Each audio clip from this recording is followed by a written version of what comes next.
The Bachelor this season was very entertaining. I know you're a big fan. Dude I just jumped know a people fence, get really like upset a about the 9-foot Bachelor fence. square. He just, if you could go online and just find that clip, I mean, he just like, it's the most beautiful jump. He just leapt and just scaled the fence like it was nothing. I'm like, Today, a big red monster with a heart of gold goes up against a big orange monster with a heart of gold. It's Hellboy versus Missing Link in the movie's verdict, and in the TV verdict, Saitama tries to punch his way to the Iron Throne. It's Game of Thrones versus One Punch Man. Plus, David Harbour and the rest of the Hellboy cast share what they're watching right now. As for what you're watching right now, what to watch? Hello, everyone, and welcome back to What to Watch. I'm Jackie Jing. And I'm Clint Gage. With us, as always, our editorial guru, David Griffin. David, how's it going getting that on your business cards? not well, but I am ready for the 4th of July. Sure. Schedule, That's a great shirt. Thank you. 4th of July come early this year. It's coming early. Right. Well, we're sneaking up on convention season, so get those business cards taken care of. Yes, indeed. And keeping the lights on back in the booth is our tech director, Nick Lamone, and our producer, Tom Jorgensen. Where's he? There's Tom. Hi, guys. Aw. We are going to hell and back in this week's episode, so let's get right into it.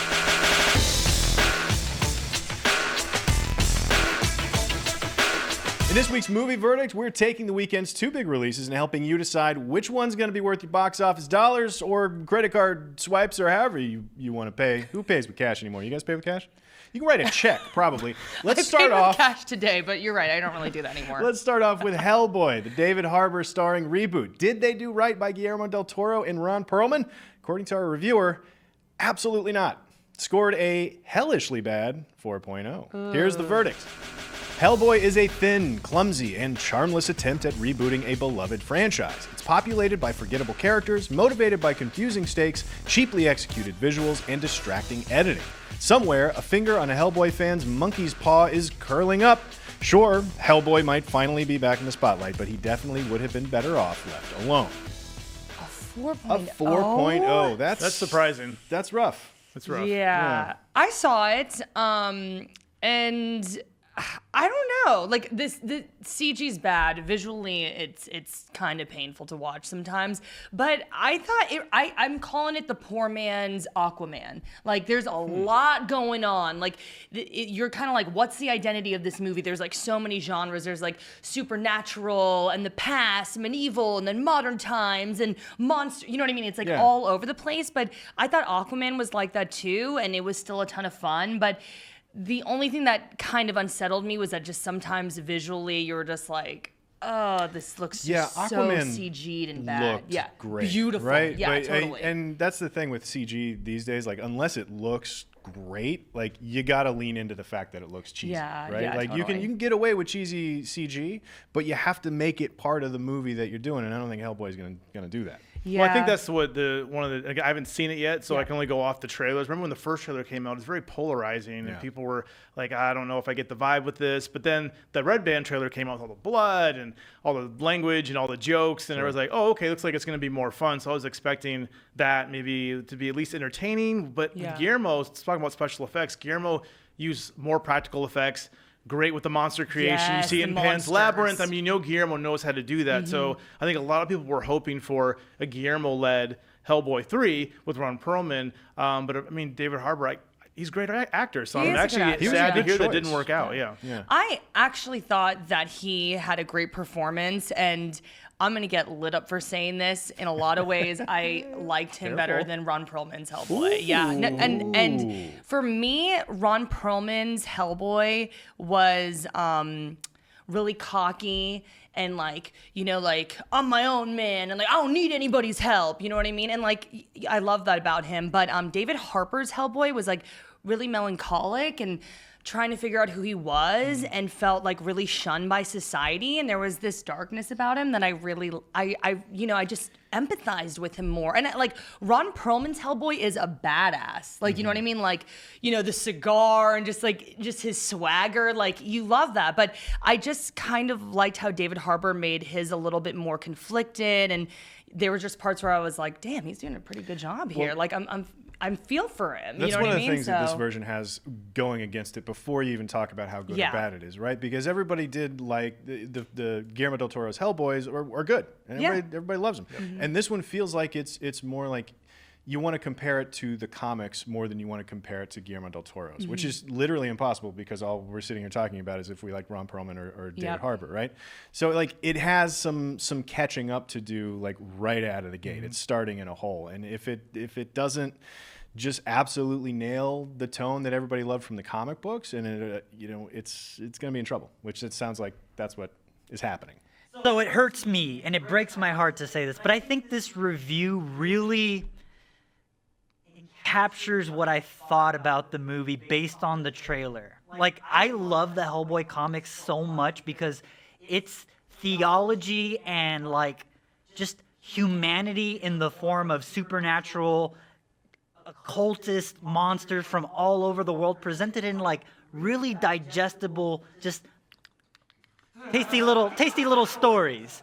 And this just felt like it tried to understand the humor of Hellboy without any of the humanity. And that's the appeal of Hellboy to me. You have a monster who is teaching everyone reading and watching how to be human. And this just, it doesn't look like it does that. And the review just totally encapsulates that for me. So, it hurts. It really hurts. Yeah, sorry, So Nick. that movie about a giant monster man didn't turn out so great, but maybe Laika had more luck with that idea. According to our reviewer, that is the case, and we gave Missing Link an 8.0. Here is the verdict.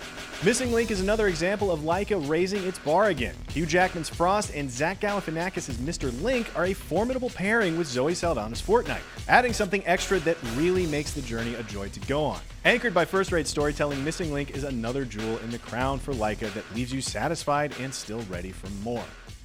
So that verdict really sums it up for me. And the Missing Link, to me, my interest in Missing Link completely hinges on Laika's track record. Yeah, no, they're great. I mean, we were talking about Paranorman, Kubo and the Two Strings, heavy, but beautiful and really great storytelling. So to be honest, like, I didn't know this had such a great cast. Right. Like, I was like shocked. I was like, Hugh Jackman, Zach Galifianakis, Zoe.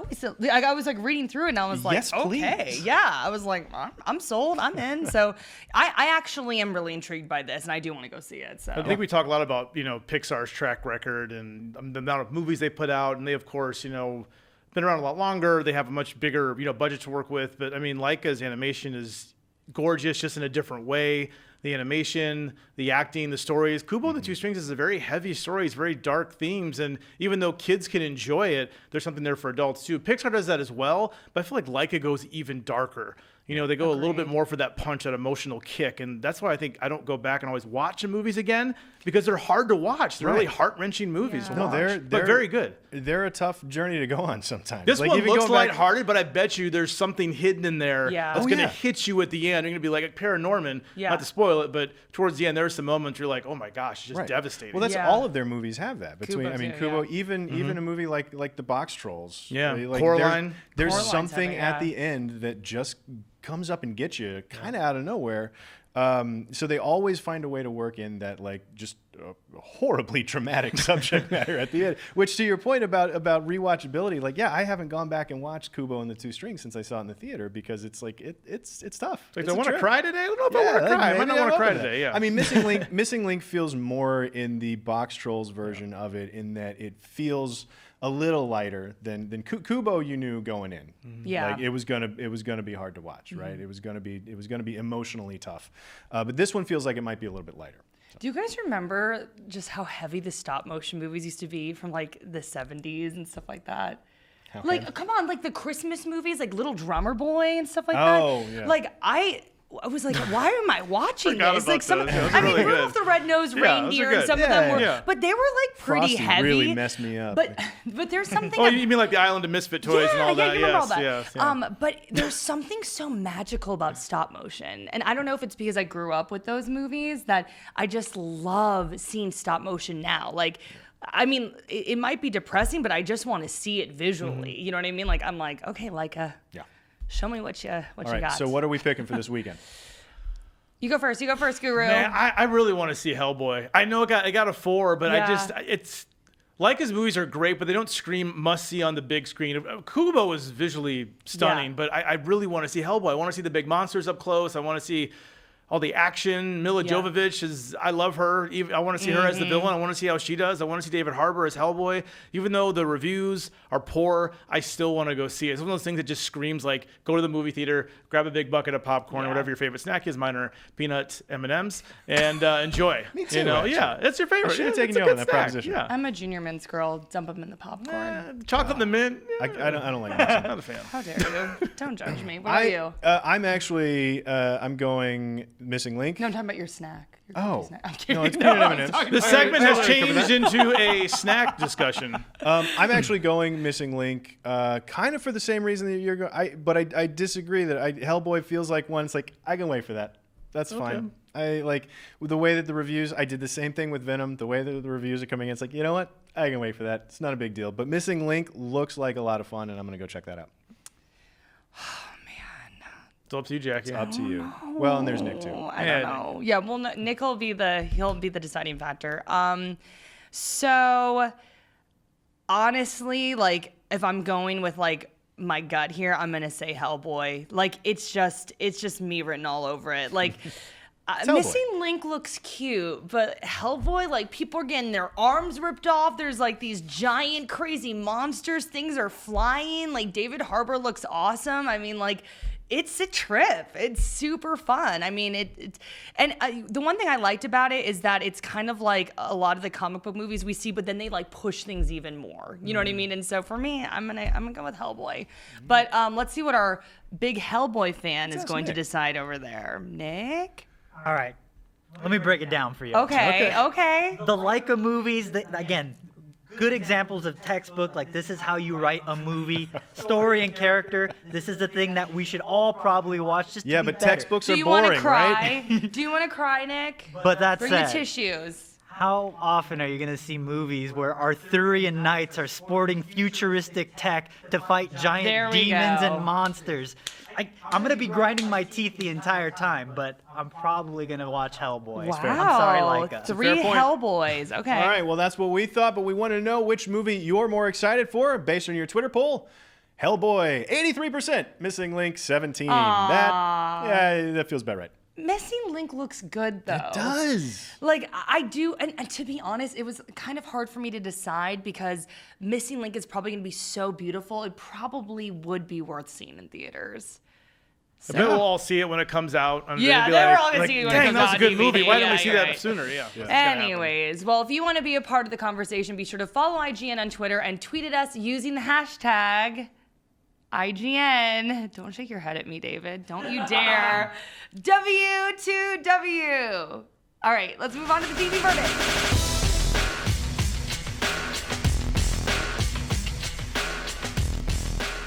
In today's TV verdict, we've got a couple of shows. You've probably never heard of them. They're really like small potatoes. One is the final season of a little sword and sorcery program. It's called, okay, let me check my notes here. Game of Thrones. Game of Thrones. Did I pronounce Plural of Game of Thrones. Oh, yeah. Okay. Obviously. Yeah, so anyways, that one's going up against, I'm not even going to hide my excitement here, One Punch Man, which just had its season 2 premiere. Game of Thrones returns on Sunday, April 14th. One Punch Man. But let's do a little recap on where season 7 left off for Game of Thrones. If you are behind on Game of Thrones, cover your ears. Spoiler time. Okay, so the wall's fallen. White Walkers are moving south. The Starks are going to reunite in Winterfell. Before we get too far away from the sorry. wall has fallen, can we talk about the fact that it was a White Walker dragon that The wall has Yeah. fallen. the wall has fallen because an ice dragon blew it apart? Sorry, I Like mean, that- I guess it it's buried kind the lead of a little bit. important. Yeah, so there was an ice dragon, and a lot of things are. I mean, I going know there's a crazy. lot of stuff Jamie to- left Cersei. Yep. He's like, There's a lot of stuff to wrap I'm up. done with you. Jon Snow and his cousin Aunt. aunt Ancest. thing. Yeah, that. Oh. It's You've the been joke. You've It's been the waiting joke to I say can't that. stop saying. He's been waiting to say that. Yeah. Oh, yeah. it rolls right off the tongue. There's a lot going on, and But- it's the final season. So There's a that's lot the- to wrap up too in a very Yeah, short they got period of 8 time. episodes. 8 Yep. episodes. 8 right? episodes. Some of Yeah, them are a little to- longer. We're gonna get a couple, like hour and a half, hour and 20 Sure. minute episodes, but still, Yeah. it's a lot. Screen time wise, it'll be about a normal normal season. 10 But episodes yeah, season. no, tons to wrap up. So like, I mean, what at this stage it's just all about like predictions, like what's going to happen. Yeah. You know? Like obviously Game of Thrones is very famous for killing everybody off. So let's real quickly, obvious death. Who's gonna be the obvious death? I picked Euron Greyjoy. Like, I was like, I was a little bit annoyed. I mean, everybody's annoyed with this, I think, if you're a book reader, but it was like they introduced Euron and Victarion. I'm bad with names, but it was like, okay, here's like these brothers, and I was ready for this like big brothers face off, and then they didn't even introduce Victarion. Am I saying that name right? I don't know, but I listen, don't know. I'm Game really of bad Thrones with the pronunciation. Game of Thrones is a bad thing to talk about if you're bad with names. Yeah, I know, right? So I was like kind of frustrated that they like totally got rid of this character that I like really, really liked. They were just like, we're not gonna have him. And then they brought the brother, and I'm like, obviously, like the brother's not even a big deal if they didn't even bring in the other brother. I'm sorry, this is like so confusing, like saying it out loud. But I was just kind of like, he's gone. Like, why even introduce this brother? Like, I don't know. So Euron Greyjoy's dead. He's out, man. He's out. Yeah, he's a bad guy, right? Like, I mean, that's and hopefully nobody likes him. Well, but based on Game of Thrones history, I feel like he's most likely to survive. No, because he's a Euron's big gone. ass. Well, that's my Euron's go to gone. my prediction. I think Jon Snow is not going to make it. I know he's the I hero. almost He's the wrote- Luke Skywalker kind of character, but this isn't Star Wars. That's you know, your this most isn't. obvious, though? Yeah, I think so. I mean, he's a good guy. I He's look- too good. Like he's too honorable. Like, honorable. I mean, I know he already did die and come back, kind of. Yeah. So I mean, maybe he can't. So technically maybe he you're won't. right. So he already did die. so Yeah, I'm not you're wrong. right. Yeah. But I think it's possible that he might die again, or somebody close to him is going to go. See, I mean, it's just, I don't even want to dive into like all the main characters because like I feel like the potential for Game of Thrones to do like a double blind kind of like, oh, this is the obvious choice, so we're Yeah. gonna let him live. And Yeah. just- Right. but for me, the one that is absolutely gonna die, it's got to be Ser Jorah. Sir Friendzone Mormont. Like At least give the guy a girlfriend before he goes. I mean, he's out. He's Oh, got to no, be not out, Jorah. right? Like he's I kind of feel you on that. yeah, because he's Sir important enough Friendzone. and he's popular enough that it'll make Sir an impact. Friendzone. He'll die in a cool way, doing something As heroic. long as he For goes out Daenerys, heroic. If he yeah. goes out He'll- heroic, he'll that's go fine. out. yeah. He'll go out right. And but- it'll just be like this sad man who just like never got what he wanted, but he just like loved her so much, and then he just dies like that. Can I It's say just real gonna- quick? My only issue here, I don't go too much into the whole book versus the show because Yeah. TV, movies are different than book. It's just Yeah. it's a different medium. But they always in the book made Jorah seem like he wasn't very handsome, like Daenerys wasn't attracted to him.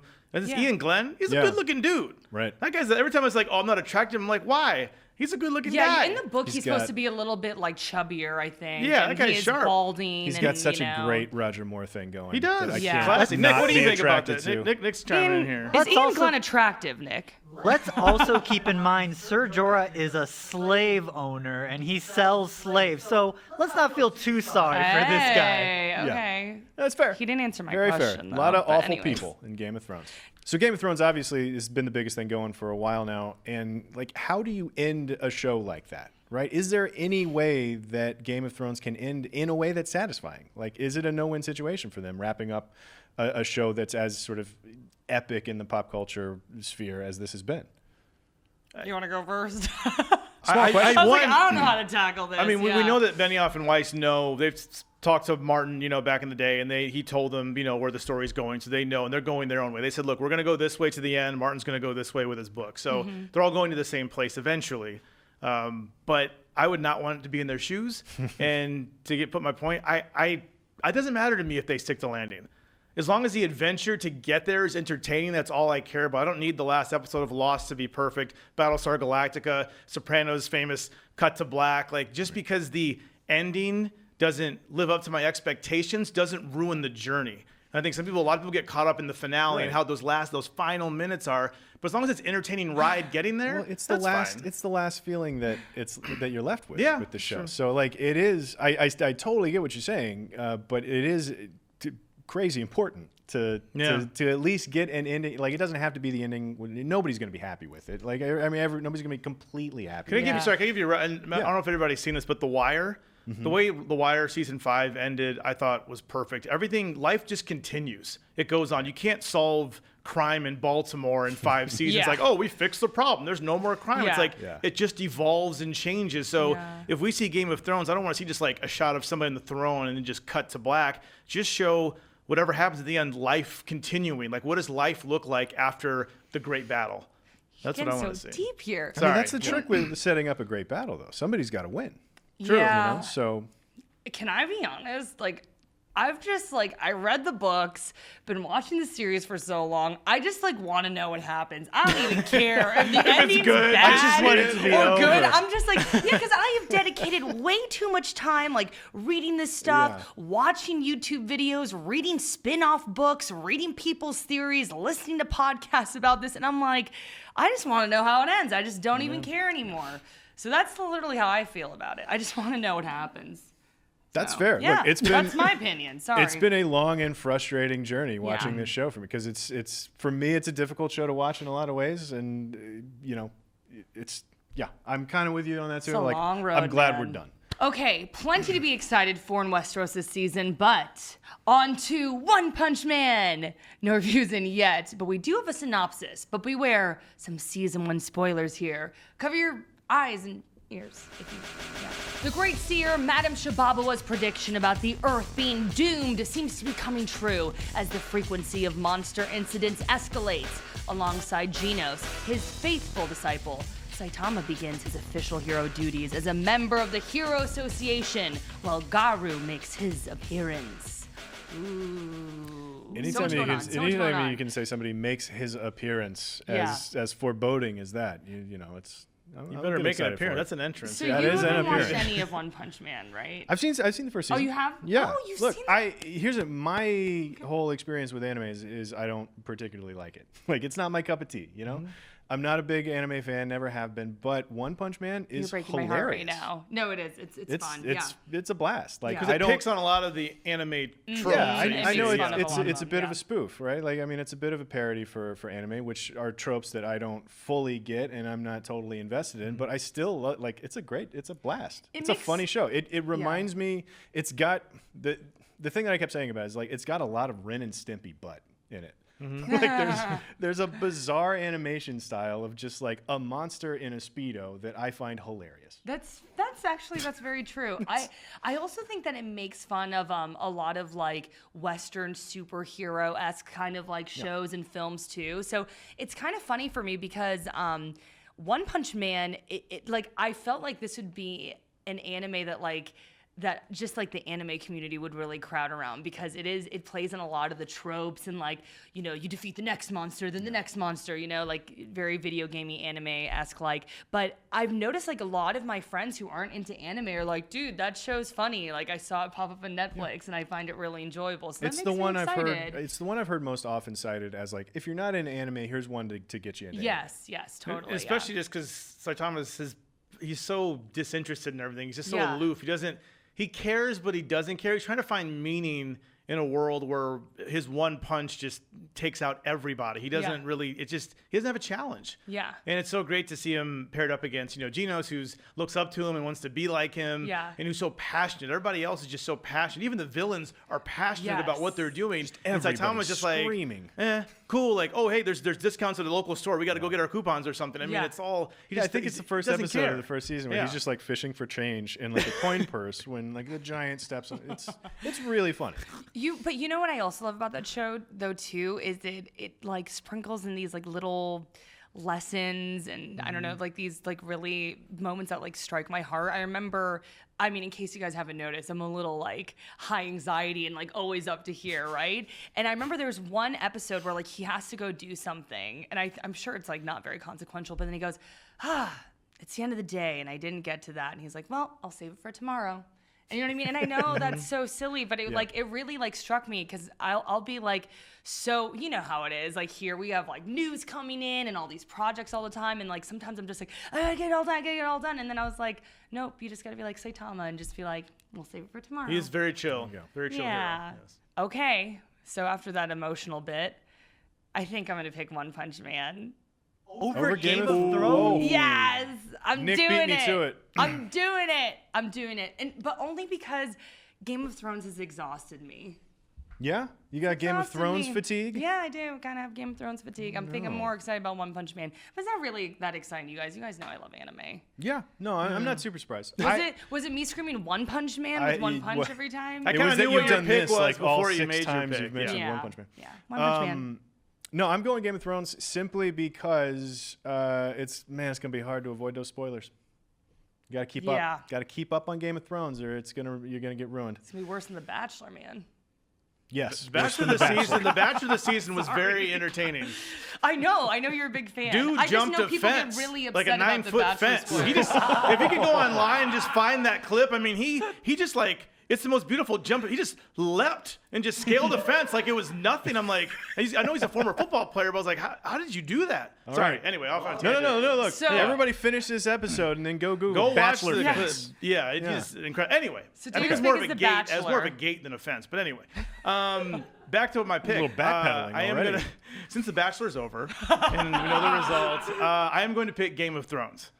Just because, like, Makes I want to sense. avoid the spoilers. I want to see what's going to happen. I can't wait to get to these. We know there's going to be some huge battles coming, and I Yeah. can't wait to see those battles. I think they took them like 55 or 60 nights to film some of these battles. Just Supposedly there's an crazy episode-long scenes. battle. An episode-long battle. Yeah.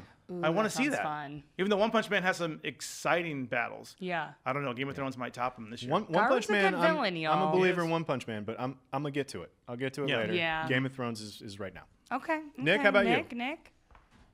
As much as I love shows that make fun of shonen anime, I gotta go to Game of Thrones. It is the popcorn water cooler event of the year. And it's one of those weird occurrences where I don't get excited for Game of Thrones before it airs, but once episode 1 of the season starts, I'm just completely on board and I need to consume it all.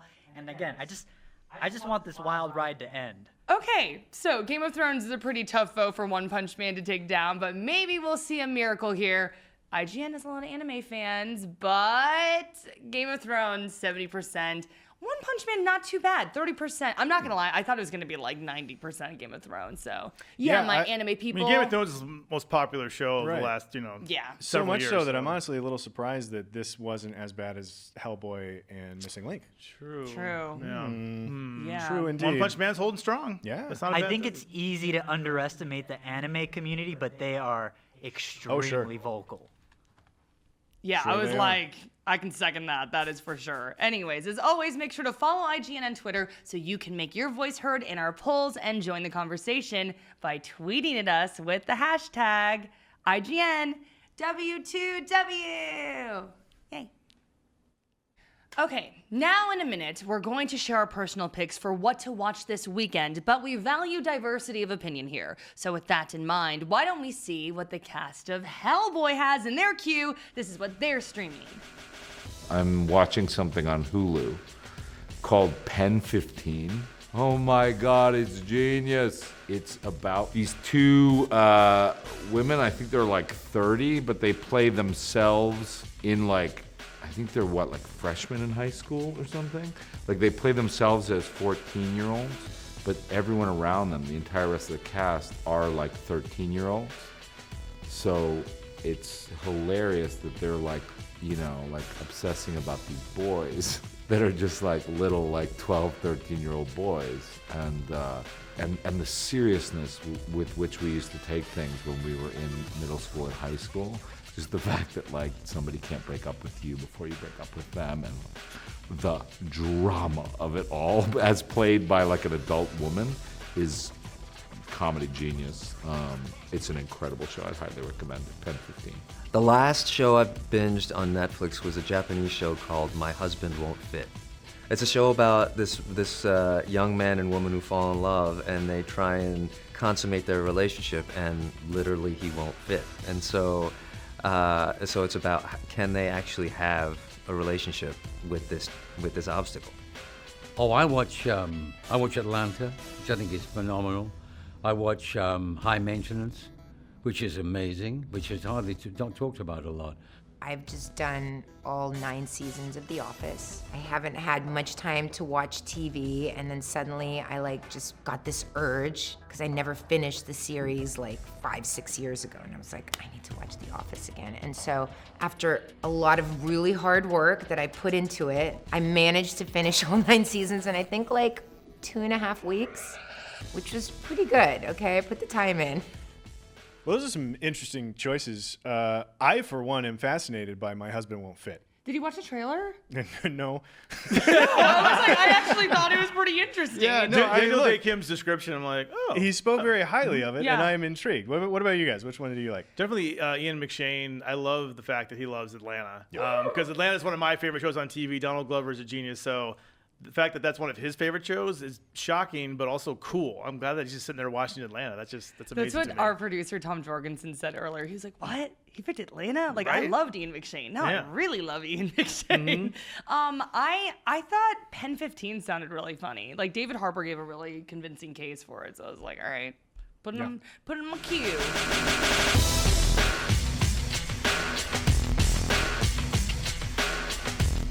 All right, you've had your time in the sun, Hellboy cast. It's our turn now. Time for IGN Quick Picks. Here's how it works. We each get 30 seconds on a clock to sell you guys titles we personally think are worth a watch this weekend. David, you're first up this week. Ooh. Can somebody please put 30 seconds on a clock somewhere? I want to talk about The Silence. It's a Netflix movie. Folks, if you've been waiting for The Quiet Place Part 2, it is here, based on the 2016 novel of the same name. The Silence tells the story of a family whose Earth is in trouble. There's monsters. You got to be quiet, and if you're loud, they come and they kill you. But there's a twist. Who is the monster? Is it the monsters that have come from some other place? Or is it humans? Because, like Walking Dead, in a post-apocalyptic world, stuff gets dark, and you start killing each other. Watch it. When in doubt, end on watch it. What? David always ends on watch it. Yeah. Okay, tell me to watch it. It's a good way to end. Okay. So this week we've talked about Hellboy, we've talked about Game of Thrones, Missing Link, One Punch Man. The one movie that is geometrically in the center of all 4 of those things is 2008's Let the Right One In. It's a Swedish vampire drama that not only is it a great piece of moody, beautiful genre fare, it's actually really interesting. It takes on some issues about difficulties growing up in a really interesting genre-based way. It's on Hulu, and it's going to fit in wonderfully with everything else you're watching this weekend. You can have that last second. And you can add Pen 15 to your queue, because that is also Hulu as well. There you go. Yeah. While you're on Clint's Hulu. too good at this. I hate. It's Well, Clint, the thing is, he doesn't if you panic go in the before him, end. you're He doesn't panic. screwed. I Yeah. panic. When I hear the countdown, I start freaking Me out. too. If I can also point out, didn't use my notes this week. I know. Yeah. Can I get an apology Somebody for how I was cheated treated last week. Clint wrote a synopsis. Yeah, he did. He was like, and then this happened. Blah blah blah blah blah blah. I was rehearsing in the bathroom earlier. We know you were right in front of the mirror. Okay, it's my turn. I have some hard names to say. You guys know pronunciation isn't my strong point.